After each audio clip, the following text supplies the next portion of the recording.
And it's even more valuable than that because it's distributed across the entire grid. You don't have to generate it someplace and shoot it across the country to get there. Probably a whole lot more than we needed about that element. Where the recycling of basic metals approaches 100%, where all paper is routinely recycled several times before ultimately being converted into biofuel.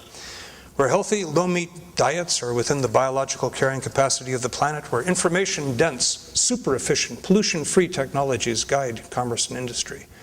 The kind of changes that have been made by eBay and Amazon to basic business models. Where interesting, challenging, living wage jobs meeting private or public needs are available to every single person who wants one. We know how to do all these things.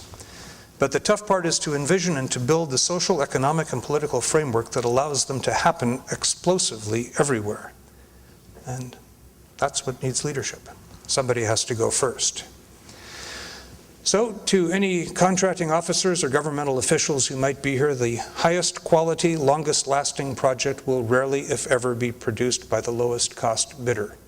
What you need to be investing in, and what this firm, I think, desperately wants to build for you, is high quality projects that will still make your grandchildren proud 80 years from now. This morning over breakfast, Professor Chris Nelson of the University of Utah said that 200 billion of the 300 billion square feet of built environment that will exist in America in 2040 will be built between now and then. 2/3 of our built environment at the middle of the century has yet to be built. In the Wasatch Front, the percentage is even greater.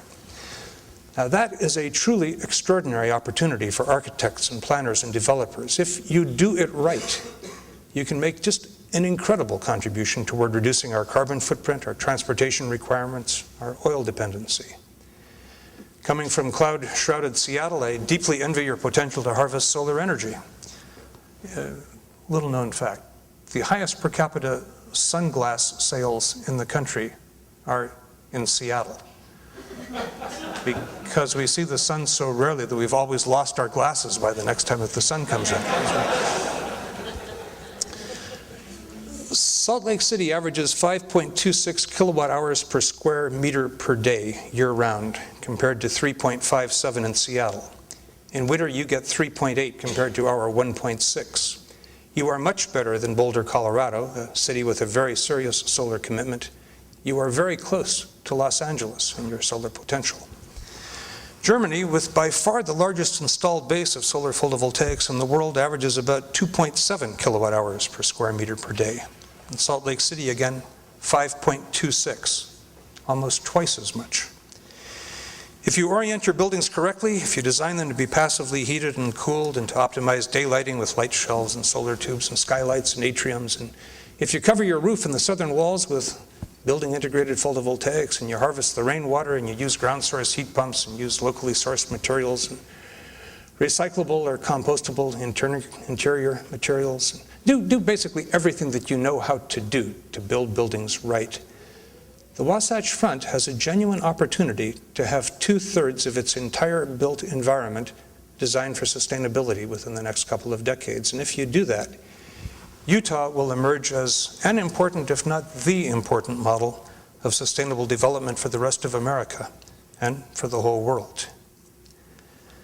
150 years ago, Dickens famously wrote that it was the best of times, it was the worst of times. It was the age of wisdom, it was the age of foolishness. It was the epoch of belief, it was the epoch of incredulity. It was the season of light, the season of darkness. Standing here this afternoon with a wave of revolutionary technologies and innovative designs and brand new materials ready to transform society, but facing climate change and peak oil and a global economic meltdown, I frankly don't know whether we're heading into the best of times or the worst of times or somehow both. But I know one thing for sure. This is the only time we've got. GSBS Architects has been pushing its clients and the regulatory officials hard to consider the long-term sustainability needs of all projects. And there is simply no possible better way to celebrate your 30th birthday than by resolving today to push even harder. Thank you.